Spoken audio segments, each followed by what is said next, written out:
Shall I just Okay, so get going there? oh no, so I'll just give a little introduction because we're officially beginning now. So hello and welcome to RBCM at Home, kids. It's a play date with kids across the province and across the world even.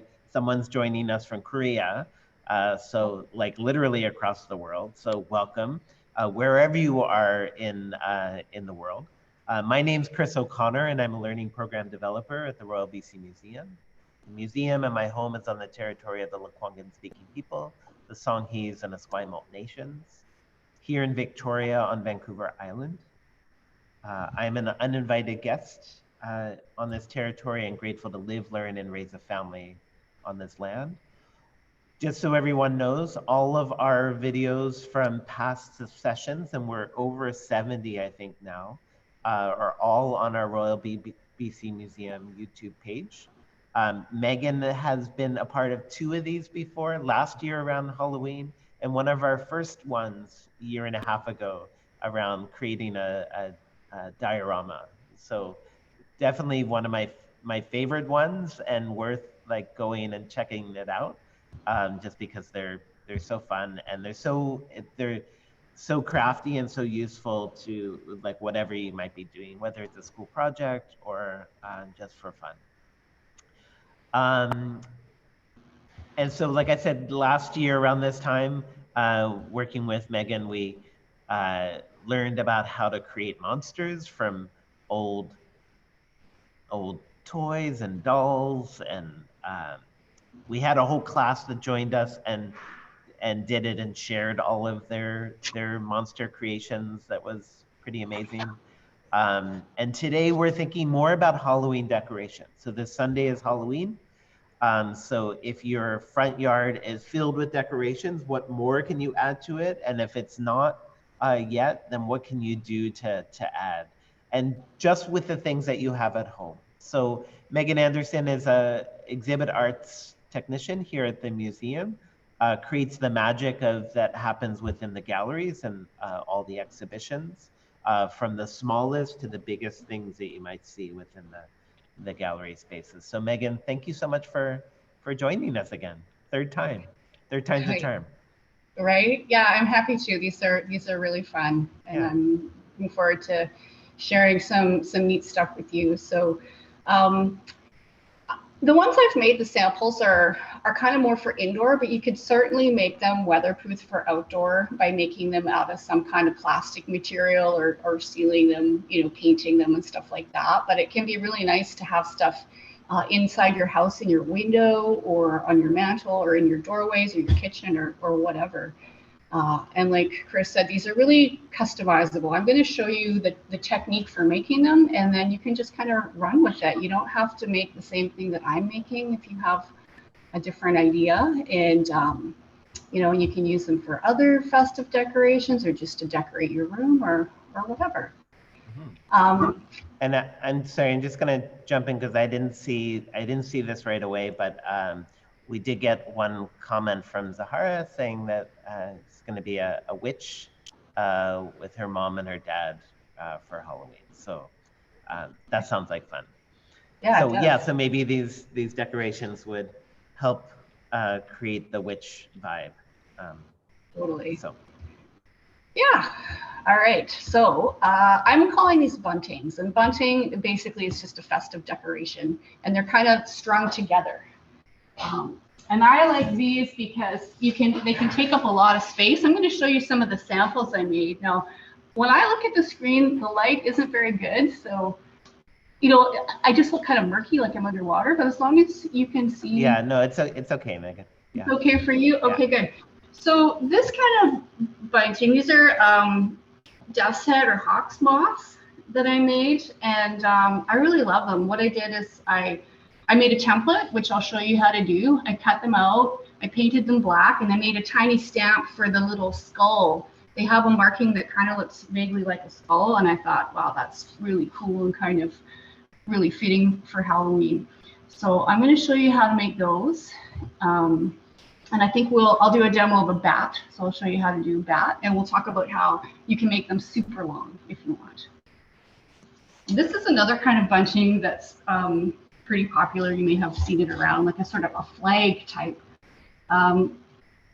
So you can either do it single-sided or double-sided. If you do an image on each side, it's really easy to attach it to some string or ribbon or whatever. And then if you put it in a window, you can see it from both sides. So that's kind of fun.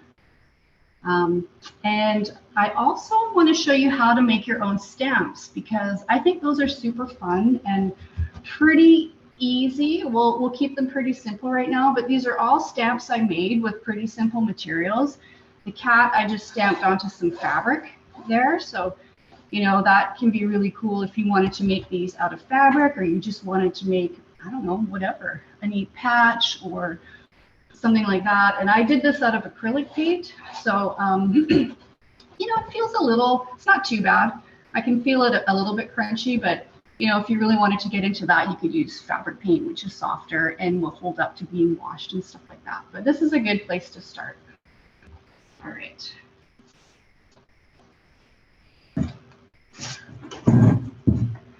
Okay. So I'm just going to show you some of the stamps here. So what I did is I made these ones out of craft foam, which is just this stuff you can get at the dollar store. And it's pretty soft and smooth. So these ones are craft foam. I'm going to show you how you can make these shapes too, glue them on. And this one, I just put on cardboard. I got some pieces of wood out of our wood shop downstairs, just some scraps, and glued them on. But if you don't have wood, like you can use cardboard from your recycling, and I just glued it into a couple layers. I put another piece of wood as a kind of handle, but you could put extra cardboard for that if you wanted to. This one, this cat, I used a styrofoam, like a packing material. I think that was this one. So it's pretty bumpy. I don't know if you can see that. It's like a whole bunch of bubbles. So that gives a bit of texture to it. So, you know, I kind of like that, but it's a good thing to think about whatever you use. You know, if it's smooth, it's going to be a nice flat surface that takes the paint really well. And if it's bumpy, there'll be a little bit more variation in it. This is another piece of packing styrofoam that's kind of in between. So it's got smaller bubbles, but it's fairly flat. And I also was sitting here carving a potato. Potatoes were great. So that's a little jack-o'-lantern I'm working on. And, you know, we usually have potatoes around. They're pretty easy to carve. And last year I made... What do you carve them with, Megan? Well, if you have like Play-Doh tools, anything like that, or even a butter knife or a little sort of picking tool, like if you have a nutcracker and one of those tools for picking the nuts out, those all work. They're really soft. So whatever you feel safe and comfortable using. I have some of these type of clay tools, which are okay. Something that's really good is the kind of tool that it's like a little piece of bent metal, like a little round, almost like a wire that comes off the top. Sometimes they come in Play-Doh or clay kits, but I basically did this with a knife. And it's a little bit tricky because I can't totally see what I'm doing. What you can do is cut out a shape or an image that you like and then put it right on and kind of cut around it. But it's kind of fun to freeform it too. And what's neat about these is as you use it, you know, eventually they're going to break down a bit, which will be really cool for this pumpkin because it'll just look like a decaying pumpkin. Yeah. And it's also nice that with a pumpkin, because it's a fairly simple shape too. So you can start simple with a shape like a pumpkin, and then make more complicated shapes later if you'd like. Yeah, that's a really good point. Start simple because it does get trickier when you have a lot of detail. And one thing I wanted to mention about the stamp material, if you have like styrofoam takeout boxes in your recycling or those trays that meat comes in, that styrofoam works really well as well. And you can carve detail into that too, and get a much finer image. Like this is fairly soft, but if you did styrofoam, you could carve into that and get a really neat design on the surface of that as well. Okay. That's a great idea. Yeah. So what I'm hearing you also, Megan, say that there's lots of things like packing material that if someone gets a a package at home that maybe it makes sense to just leave aside some things that are within those boxes or other things. Maybe have a little craft area in the house for things that you might not need right away, but that you might need as you're doing projects later. Is that something that Yeah. you have at your house? Yeah, that's something that I try to have for sure. And, you know, we don't have a ton of storage, so I don't keep, like, I wouldn't keep a huge box, but I might, you know, cut off the flap on the top. So I have some cardboard, or, you know, I have good styrofoam or good solid plastic. I also like to keep the netting that different fruit comes in sometimes, like lemons and avocados, because that can be really neat for surface design or just for making into something. There's all kinds of cool stuff. Yeah, great idea. Once you start looking at the potential of your recycling, right? There's lots of good stuff. Right. Yeah. Okay. So, let's see. I'm just going to show you a couple more samples. Okay. So I wanted to show you a repeat pattern. So this is a stamp I made of moons and stars. And just by stamping it in different directions, I get this neat sort of surface pattern. So that can be really cool, you know, if you wanted to do something like that on paper and then cut it out after into different shapes and designs. You know, that's a really fun thing about stamping. You don't have to draw the same thing over and over. And you get a really neat effect that way. Oh yeah, okay. And I made really quickly these little skulls this morning. I wanted to mention too about the paper. This is a really thin paper, and can you see how they're different sizes? That's because when I folded them, which I'm going to show you in the next step, I didn't do it perfectly evenly, and I kind of like that. I kind of like that they're. I was going to say I like it as well. Yeah. So when we get to that step, if you find like it's really hard to line your paper up, don't worry about it too much, because it can kind of turn out really cool. All right, so I'm going to show you how to make a bat bunting. So that is basically that first one that I showed you with the moth here.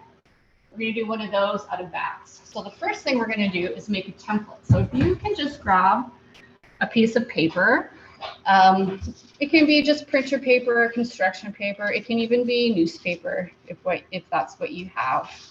I'm just going to hold up a little picture of the bat. This is a pretty basic bat. I mean, you really can't go wrong with the bat because there's so many variations on how they look, and they're really recognizable as a bat. So it's kind of a good one, and the shapes are fairly simple and easy to draw. So you'll notice, okay, that the two sides of this are the same, or pretty close. I'll show you on my moth here. When I fold it in half, see how they match up? So they're symmetrical, and that's kind of the secret to doing a bunching like this. You want both sides to be the same. So if you don't want to do a bat and you have a different idea, that's fine. Just do this test with whatever you're going to do and make sure that you can fold it in half and then unfold it and it works. Like a pumpkin is a great idea, a skull, something not too hard. This is a little bit complicated, so we're gonna start with a bat. So I will quickly draw this and then I'll show you what I've done. I'm going to draw half a bat.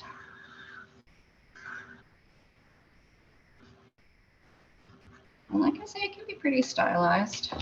So they kind of have the pointy wings on the bottom.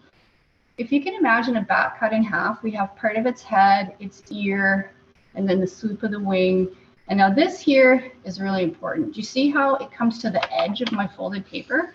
And I have a little bit of like meat there, because what's going to happen is that area right there is what is going to join all your bats together. So you don't want that part to be too skinny or like a tip. You want to have a little bit of width there. Yeah, go ahead and draw that.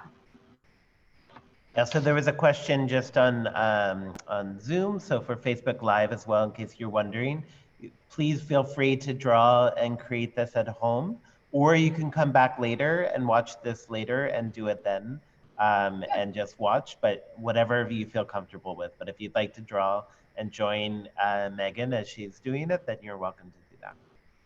Okay. And what I've done in the past is actually do a template like one of these. So I'll draw my bat, I'll cut it out, and then I'll put it over the paper and trace it. But you don't really have to do that. I'm just thinking, you know what?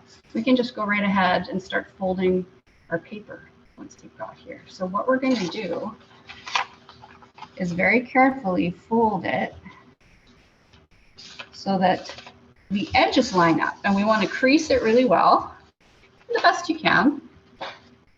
And then we're kind of doing an accordion. So we're taking our paper back and forth right to the edge, pushing it down, getting that nice firm crease, just like that. So an accordion. Yeah, so Megan, can you hold it up to what you first did? And then how you...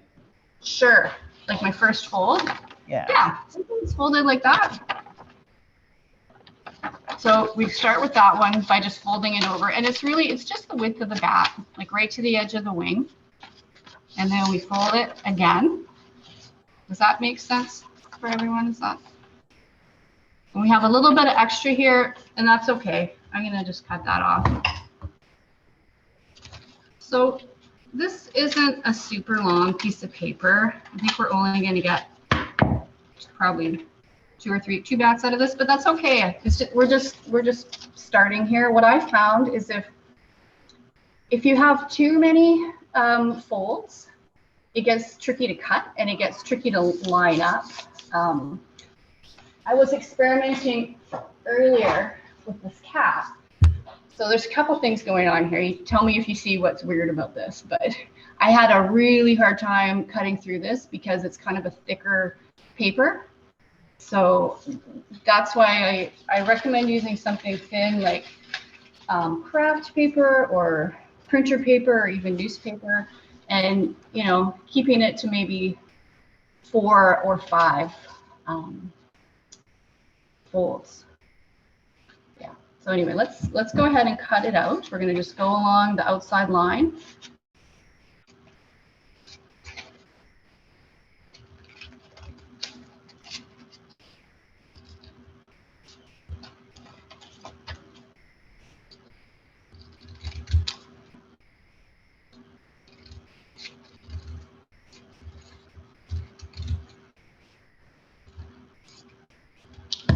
So I've got it all cut out, and then I'm going to open it up.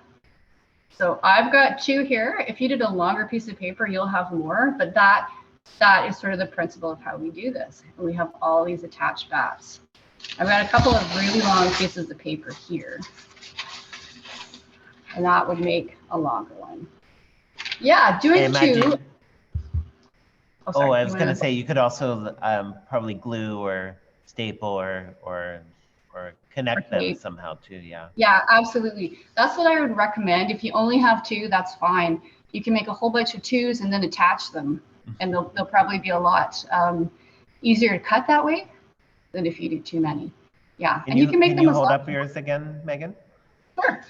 And also, if you're only making them 2 or 3, you can make different shapes. You could do some bats, you could do some pumpkins, you could do something a bit more complex, and then attach them in a pattern, which is kind of fun too, and change the color. Would you recommend doing if you wanted to do some coloring, to color before or to try to color after? Or maybe like using colored paper if you're... Colored paper is a great idea, especially if you have that thin construction paper or printer paper that's quite thin. Yeah, that's really good. I painted mine after. I think I would advise painting or coloring however you're going to color after. Yeah, because, it's just less material and you do it exactly how you want. Great. Yeah, yeah. I'm just going to peek at the time. Are we doing okay here? You have about 10 minutes. Okay.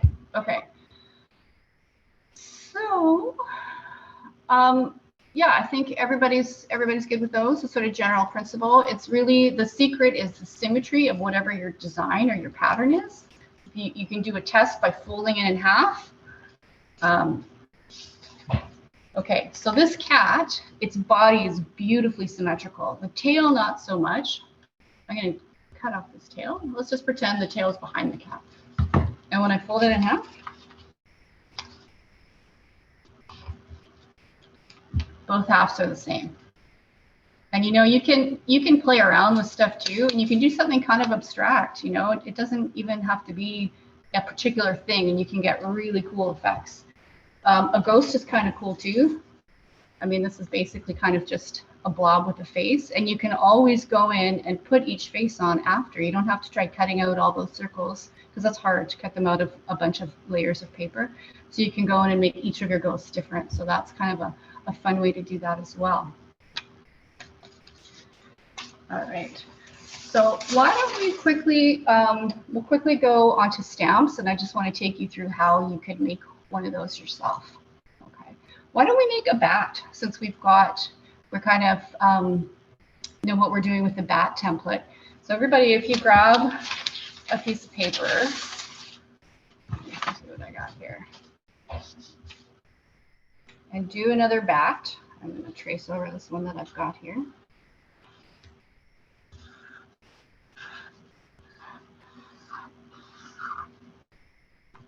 And go ahead and cut it out. This we're going to be using more as a template. So that's like something that we can trace out over and over again if we want. So in terms of getting source material for what you want to make, like if you want to freehand draw something, that's great. And you can do your bat wing point here at the end this time if you want, because we don't really have to worry about symmetry, to be honest. You know, you don't even have to fold it in half. You could just draw whatever you like. Your cat can keep its tail, right? My cat can keep its tail. And yeah, I actually kept the cat tail there because I thought it was a really fun cat. Yeah, but when I went ahead to test it, I had a cat with a double tail, right? Which right. Yeah. So here's my bat. Oh, and you know what? I was a little short on paper, so it's got a clipped wing, but that's okay. When I trace it onto my phone, I'm just going to draw that as if it was there. Yeah. Yeah, so in terms of source material, you can freehand draw something. You can copy from a book. If you have like a computer and a printer, you could print something and then cut it out. Trace, a neat way to trace stuff, if you have a piece of paper with something you want to copy, you can just tape it to your window, and the light behind it will kind of light it up, and then you can, you know, if you have a thin paper like printer paper, you can just trace right over top. And that's kind of a neat way to do it. Okay, let me see where I found this. I think I'll use some of my medium foam. Give me 1 second.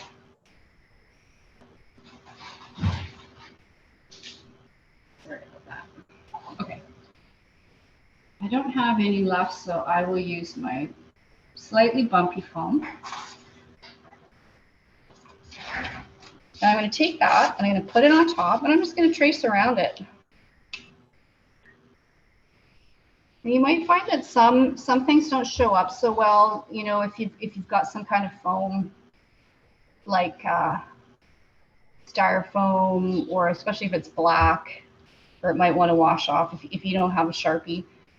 You can also just carve it with, you know, even if you put a little bit of pressure with your pencil, you'll be able to see the outline. Because all we're going to do after this is cut it out. So the first step is to draw it on a piece of paper, whatever it is that you're making, whether it's a bat or a cat or a ghost. And then you're putting it, you're tracing it onto foam, or is this also where it could also be cardboard too? You know what? It could. That's a really good point. That's a really good thing that I didn't think about. Yeah, you could do it out of cardboard, because basically the key is that you want something that's got a little bit of dimension here. It's a bit of a layer, because when you put your paint on it, it's going to sit above your background, and it's going to, that's how you're going to get your image. So yeah, it could be. It won't last forever, but it would last longer than a potato. Right. I made a lot of wrapping paper with one potato stamp last year. So you know, they go pretty fast. So cardboard is a really good idea. And you just do it exactly the same way. Instead of tracing onto foam, trace onto your cardboard. And it's, you know, the thicker the better. Cardstock isn't really going to work. That's like a super thin, like a thick paper, because it's just too thin. But, you know, to be honest, even something like felt, I have a bit of felt here, you could try that. And it would be kind of interesting how it would take the paint. It would soak it in more, but it could give you some really neat effects. What I find with this sort of more plasticky type stuff is that it can get kind of smudgy.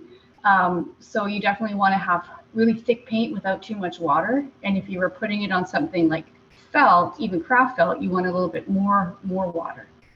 So it's really fun to just experiment with this kind of stuff. There's really, you know, and then just see what works for you. There's lots of happy accidents with this kind of thing. Okay. So seems like happy accidents is the name of the game.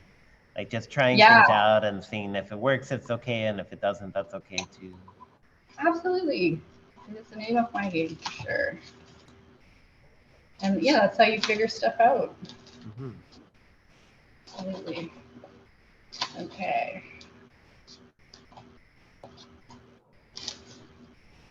Okay, I have my back cut out. So I have a glue gun, which I really like to use for this kind of thing. If you don't have one, that's okay. You could use just like white glue. It'd just take a little bit longer to set up.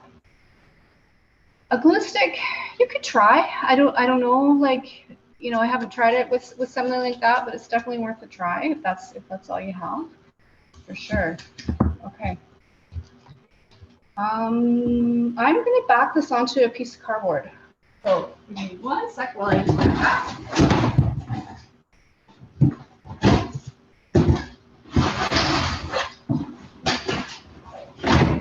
And I didn't, you know, I don't think we specifically said stamp materials when we described stuff. So if you're scrambling to find something, don't worry about it. You can always do it later. Yeah. If you have some cardboard or an old block, you know, something like that from a set of blocks, that works really well too. If you think about what stamps are like, a little bit small. And, you know, basically, it just has to be bigger than your stamp. If it's too big, it's going to be a bit hard to maneuver. So what I would like to do with this is put a couple of layers of cardboard, because it's going to make it stiffer. It's pretty bendy right now, so it'll be a little bit tricky for me. I'm just going to grab my glue knife. And if you are going to use hot glue on a styrofoamy thing, just know that it has a pretty low melting point. So if you have a glue gun that has a temperature control, do it at a lower temp.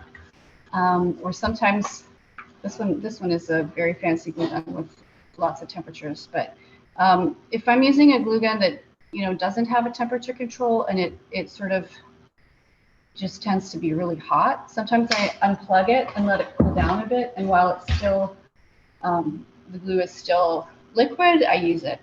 Because you just don't kind of want to melt this, because it's pretty gross.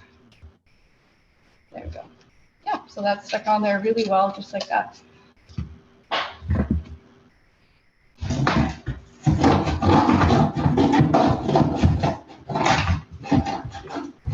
I'm just quickly going to do another layer.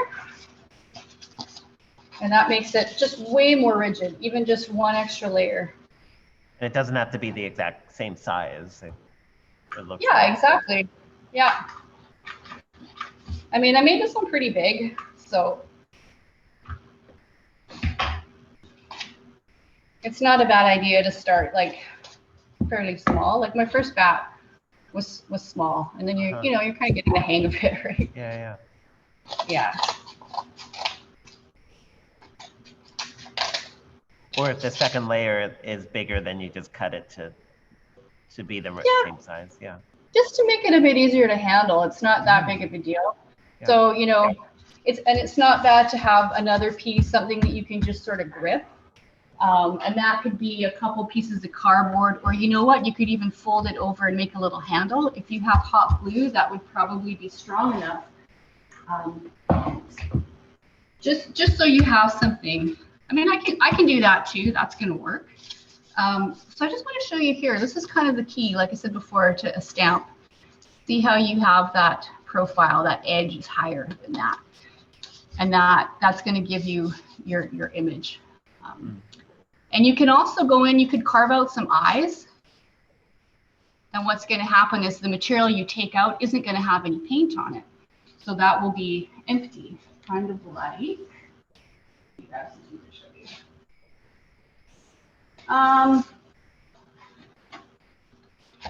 like the eyes, right? So there's no paint there because I cut them out, and that's what that looks like. Yeah, I recommend just fooling around and seeing what you like. So I'm going to go ahead and load this up with paint. And I have acrylic paint here. Whatever you have, probably going to be fine. So I'm not even putting any water on this because I know that if I make it too watery, it just goes kind of smudgy.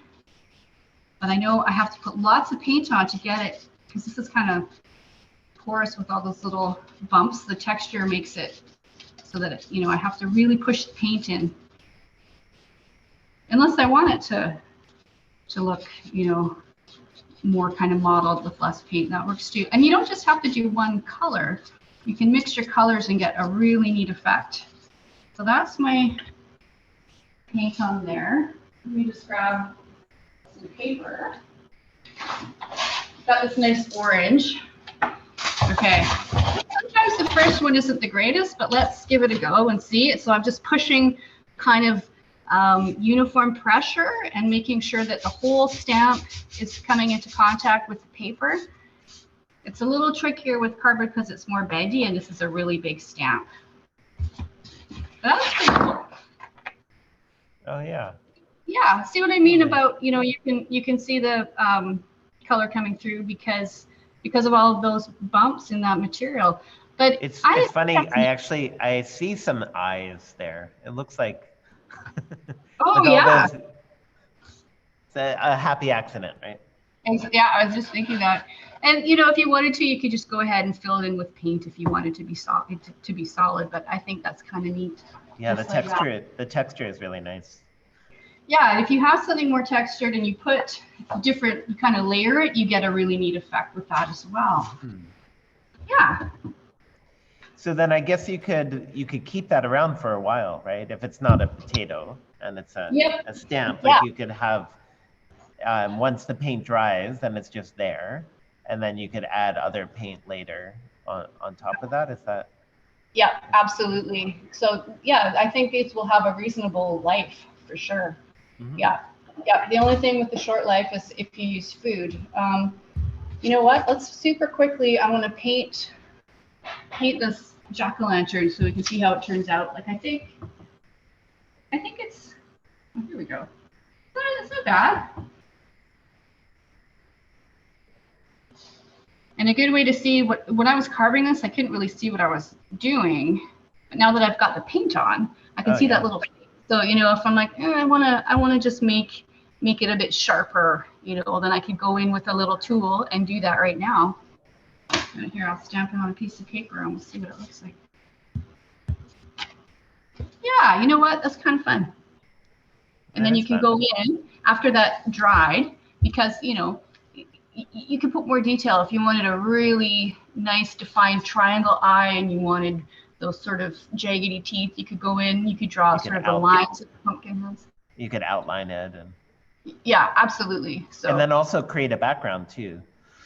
That's a great idea. Yeah, you don't have to cut it out. It's really a starting point, and especially, if you want to play around with surface design and pattern and stuff, you can make yourself some stamps and just have a lot of fun with that. I really like what you showed earlier too with the multiple stamps, and then you can press it down in different directions and have a design. Yeah, that's really fun. I'm not sure where my stars and moon went. The stars and moon, yeah. There they are. Yeah. Yep.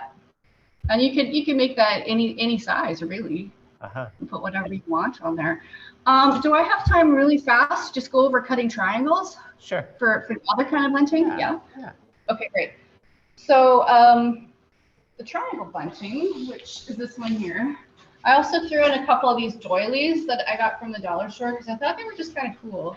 And I just stamped onto that. And I thought they might be neat to use as a stencil. So putting the doily down and then painting on it and lifting it up so I have a pattern underneath. Oh yeah. And that was pretty cool. Like, you know, that could be a neat way to do some collage, or just glue that on top, or just stamp directly on it, right? But I very quickly want to show you how to do the triangles and then attach them to, you know, string or ribbon or whatever you have. So, like, looking at that, you can see what I've done here is I've folded it in half, right? So this is if you want to make a two-sided triangle, and I think these are good because it's way easier to attach your string. You're not trying to just glue it onto the back. All you have to do is basically, you know, put it in the crease and glue it on. I have one of these cut somewhere. Here it is. Yeah, like that. So you basically have a skinny diamond, and then you would just lay the glue in there and put it right over your string or whatever. I have some right here. So when you go to do that at the end, I do this sort of after I've made them all. You could even staple it. You could even tape it here if you didn't have glue. And then it's going to be two-sided. So that's nice in a window because you see it from the inside and the outside, right? And they can be basically any shape. If you want a triangle that's kind of wider and shorter, you can do that. Like, you can fool around with a ruler if you have one. Makes it easy.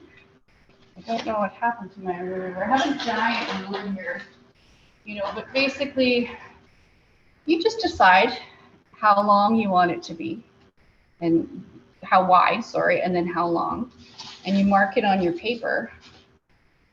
So I'll just use this one as a template, but if you had a ruler, say you want it to be 6 inches, you make a mark there, right?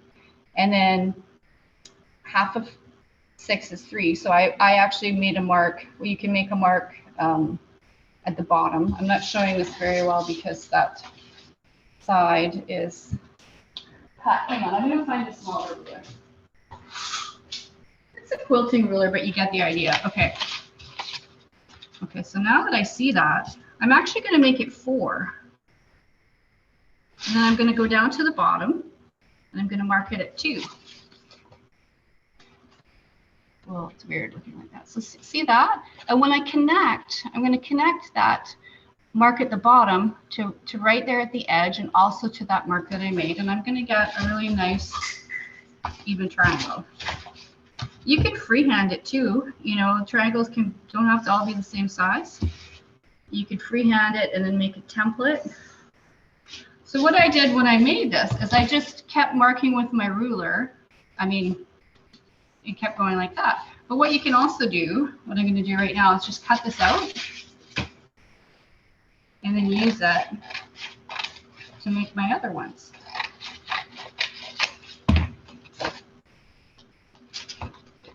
So I just lay it on there, and then I trace it, and I just go along my paper doing that. There's one. I'll hold this up in just a second to show you. So I've just done 2, but I could get another 3, 4. I could get 4 out of this paper. And then when I cut those, they're going to be double-sided. And then I'm going to get some extra here. I'm going to get some singles from this paper. So I could do single-sided ones as well, or I could glue them together.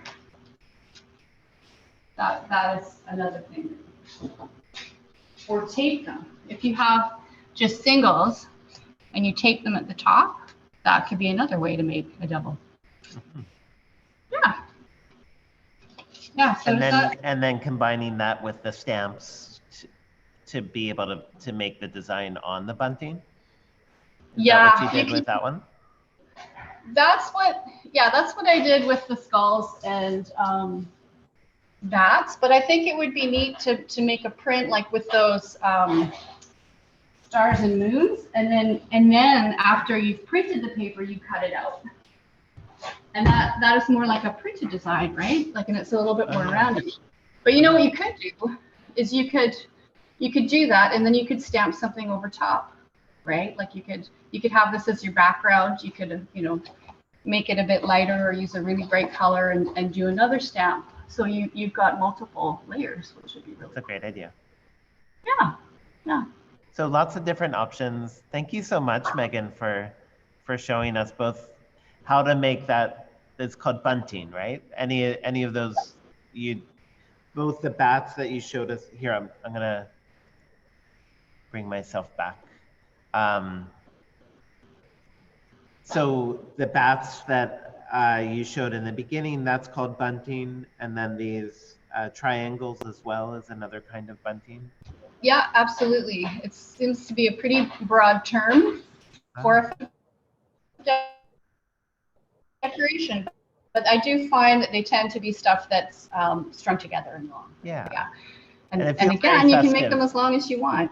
Yeah. Yeah. And it feels so very fun. festive. So whether it's Halloween or a birthday or just celebrating any day you want. Totally. Yeah. So much fun to make. Yeah. Yeah. So if you make some, do people still share what they make? I'd love to see. Yeah, for sure. Yeah, if you you could definitely share with us if you've made some, especially if what it looks like in your house or in your school or wherever you are. So thank you so much, Megan. It was so great to have you join us again, and these are really fun things to try out.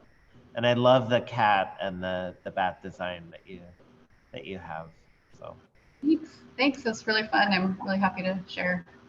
All right. So happy Halloween, everyone.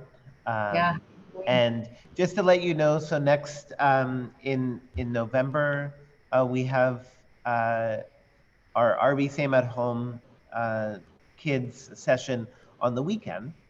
And we're going to be meeting a